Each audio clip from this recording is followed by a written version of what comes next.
তথ্য উপদেষ্টা মাহফুজ আলম বলেছেন, জুলাই অভ্যুত্থানে গণতন্ত্র রূপান্তরের মধ্য দিয়ে নতুন বাংলাদেশে শুরু হয়েছে।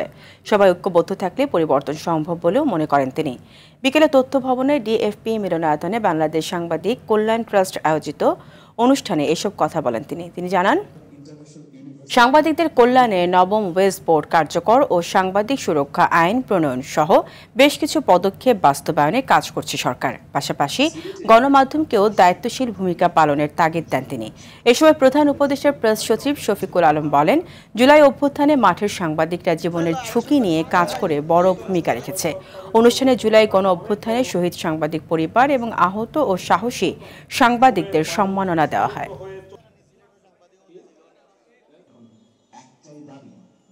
সবগুলো মাধ্যমে আসলে সাংবাদিকদের সুরক্ষা আইনটা আমরা মনে করি যে এটা একটা বড় রক্ষা কবচ হবে তাদের জন্য। সেকেন্ড রক্ষা কবচ হবে 9th ওয়েজ বোর্ড। এটা থার্ড একটা রক্ষা কবচের আমরা চেষ্টা করছি যে সাংবাদিকদের যে বেতন দেওয়া হয় না, এবং এই সময়টা আসলে এইটার নিয়ে আসলে কি ব্যবস্থা নেওয়া যায়, এই জায়গাগুলোতে আমরা কাজ করব।